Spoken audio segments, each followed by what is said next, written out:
Hello everybody and welcome back to Games for Dads, and it is time for another super cool Cards the Universe and Everything deck review, and it's another Mythic deck. And finally we have got some absolutely awesome Oceans and Seas deck, and I am loving this new deck. It is a Kraken deck, but it's also featuring loads of crustaceans and some of those super new powerful cards. Okay, there is the deck on the left. We're going to go through it as always. Deck code will come up very shortly. So, Kraken, there we go. It's a Mythic card. Don't see it being played that often, but it's an amazing card. 6 for 50 on the play. Your Oceans and Sea cards in hand gain plus 50 this turn. So you get basically 6 for 200 if you're playing 3 Oceans and Sea cards. Very cool. Okay, let's have a look at some of those super cool crustaceans. The first one is Guard Crab. If your deck has 16 or more crustacean cards, your crustacean cards, wherever they are, gain plus 14 until played. Pretty useful. Next card up, let's have a look, is Candy Crab. Gets quite expensive, this one. 4 for 100 on the return. This card costs plus 6 permanently. This week's league, I think it's 18 per turn. You can just about afford to play him at least a couple of times. Blue Crayfish, a limited legendary. Never really used this card much. 5 for 24. If you have played Sapphire, and we have got Sapphire in the deck, so if you've played Sapphire this game, your crustacean cards, wherever they are, gain plus 26 until played. And we've got 1, 2, 3, 4, 5, 6, 7, 8, 9, 10, 11, 12 crustacean cards. So that is absolutely awesome. A mega buff for us. Next one is the Harlequin Shrimp. This one does quite a lot. If played in the left slot, you're around the reef cards wherever they are, gain plus 24 until played. No good for us. And then you've got two options. If played in the middle slot, this card gains plus 40 permanently, which I really like. But if it's played in the right slot, your other crustacean cards in hand gain plus 40 this turn. So you can either go for the 40 permanently or 80 buff if you've got two other crustacean cards. Do like that one a lot. Very good.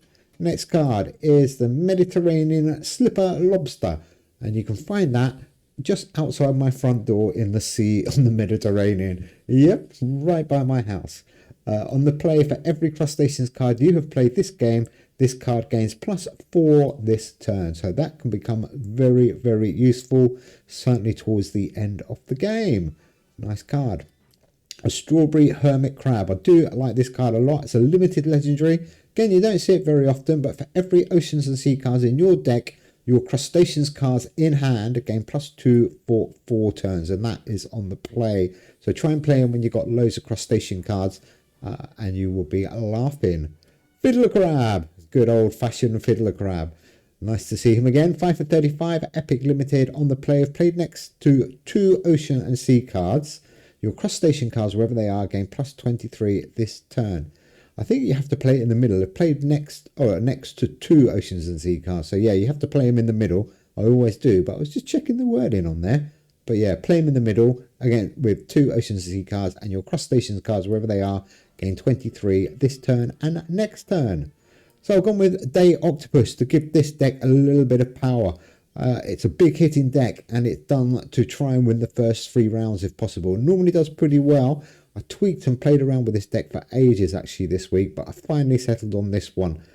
So with Day Octopus on the draw, if your deck has 8 or more Oceans cards, this card gains 65 until play. So that's pretty useful. A good card. Harlequin Crab. If your deck has 5 or more crustacean cards, which we do, this card gains plus 40 this turn. Not the strongest card in the deck, but he works and he gets all of those crustacean buffs. Vampire Crab. On the play, if your deck has 2 or more crustaceans cards, 2 of your opponent's cards, wherever they are, lose minus 50 until played. If you're super lucky, then they will hit 2 cards that are in play. It's happened a couple of times for me, but more often than not, it hits 2 totally random cards. So there we go. That's the Vampire Crab. Very useful card. And again, to give us that big energy buff, the Port Jackson Shark.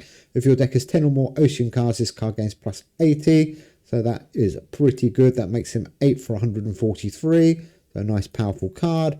And then just to help a little bit, because we have got Tidal Wave, we'll put in Boxer Crab. On the draw, your Oceans and Sea cards, wherever they are, cost -1 energy this round. So that helps a little bit.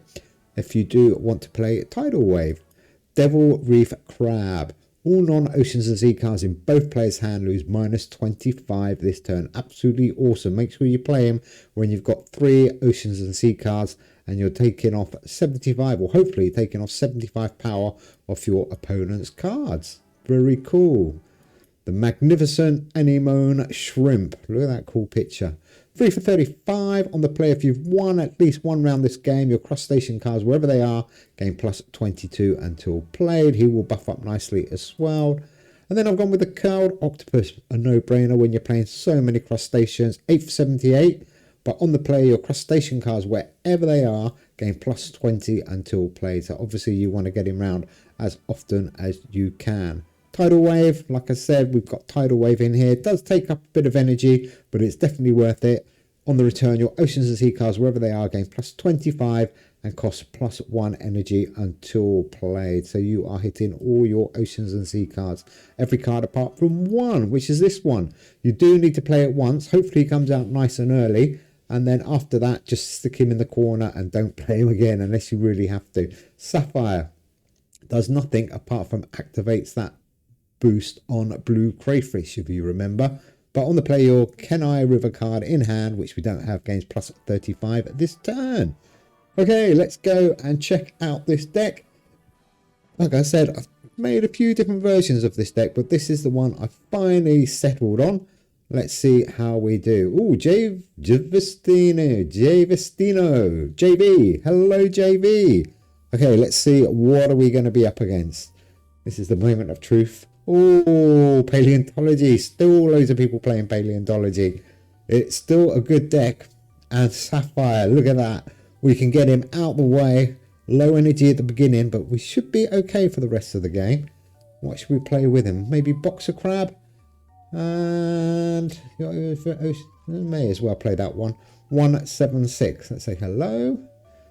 Oh, Afropura doesn't do any damage, I don't think. I think we might got away there. Let's have a look. I think we were okay. 3 in the lead. But he only played 2 cards. We managed to get 3 cards out there. That's good. So like I said, this deck is really strong out the box. You want to try and boost up your scores with these ramp cards as quickly as you can. That's Devil Reef. Let's do him. Oh, he's only got 2 cards. Let's save him. Mediterranean. Yeah, let's do that one. Only extra 8, but 240 and the buff from Harlequin Shrimp. Oh, we're still in front. And he could only play 2 cards again. He's obviously not got his energy saving cards around yet. Come on, JV. 107 in the lead. There is the deck code, nice and early for you for this one. C13CHG is the deck code. Let's do Devil Reef. Hopefully he'll play 3 cards this time. Guard Crab. 2, 3, 5. Ooh, Bone Wars. It shouldn't be that powerful. The key to beating paleontology is to keep an eye on Bone Wars, because that is the only card that really damages you. And he's going to get it out if he's lucky 3 times. Well, we got lucky there. 38 we won that by. Yeah, if you can plan your big moves away from Bone Wars, that's my strategy when playing paleontology. Okay, now let's try and power up some... let's go with Curled Octopus and Tidal Wave. I think we can have got enough energy now. We can probably just afford to play that. I think we can. 2, 3, 9. Oh, nicely played, JV. We are quite a way behind, but we will get that massive boost now from Tidal Wave. And luckily we won 1 round. That's always good to be able to play that magnificent shrimp, or whatever it's called. Magnificent shrimp. Okay, Kraken's quite useful. Vampire Crab. Our energy is quite high, but we should be able to play 3 cards quite comfortably here. 1, 4, 5. Still need to check these cards. He needs to go in the middle. And maybe Harlequin Crab. So we get the... Or should we go with Kraken? No, let's go with that one. No, let's do Kraken. Kraken 3, 6, 6. Oops, I nearly played the wrong card there. That was lucky. Pulled up the wrong one. Oh, we've clawed our way back into this. We are going to be a little bit behind, I think. 4... Oh, that was a nice hit. Okay, we haven't really clawed our way back. Well played at JV. Harlequin Crab. Wow, there he is. 106 behind. We did play Sapphire, so the blue crayfish is great. We can get him back round now. That gives us a nice boost. Should we try and steal it? I don't think we can. 5 or more plus 40. And let's do that one. That's going to give us a 568. That is not bad. Oh, that was a bit of a gamble. I wanted to get those cars back round again. Oh, that was lucky. Wow. Okay, we are 2-0 up. We are now going up against the paleontology arena, and he's due Bone Wars to come back round, if I remember right. I think he's played 3 cars every go, hasn't he? So that Sapphire card, just ignore it. We don't want that one anymore. Day Octopus. Mediterranean. That's not a bad card, is it? Let's get him out. 513. Oh, 52 extra. That's nice. Box of crabs. Keep our energy going. Should we do Day Octopus now? 473. I'm going to keep Candy Crab because it will get too expensive. Oh, look at that. All his buff cards coming out. We got quite lucky with Anthropura. It doesn't really hurt this deck too much. That is great. I do like this deck. I think finally we found a really good Oceans and Sea deck. I mean, there is one science card in here, but the rest of them are Oceans and Seas. Pelican Shrimp. We are in the lead, 144. Should we be greedy? Oh, let's do this. 431. Still going to hold that Candy Crab. Candy Crab. Or should we play him? 456. Not worth playing, is it? Let's just hold him. 431. Ooh, will he come out with Bone Wars? Is Bone Wars due on the next round? We've got a little bit of a lead, but I don't think it's going to be big enough. We are 2-0 up. Great deck. Thank you, JV. 237. Wow, even with Bone Wars, we might win this. I got lucky here. Right, what can we do? Let's go big and beautiful. As big as we can get. Your crustaceans 20. That's 466. 491. Let's do it. Fingers crossed, guys. Oh, there's that Bone Wars card. What's he going to get? 110. Oh, my word. We just stolen it. Wow. Wow. My 6 points, JV. What a game. Unbelievable. Wow. I am so impressed with the Oceans and Sea Kraken deck. Finally, we have got... I'm going to give this a 10 out of 10 because it's an Oceans and Sea deck. I love it. I'm definitely going to play this quite a lot. Anyhow, guys, there we go. A Mythic Kraken deck. What an amazing deck. We will see you very soon with some more cool decks. But in the meantime, have fun, take care, and we will see you soon. Bye.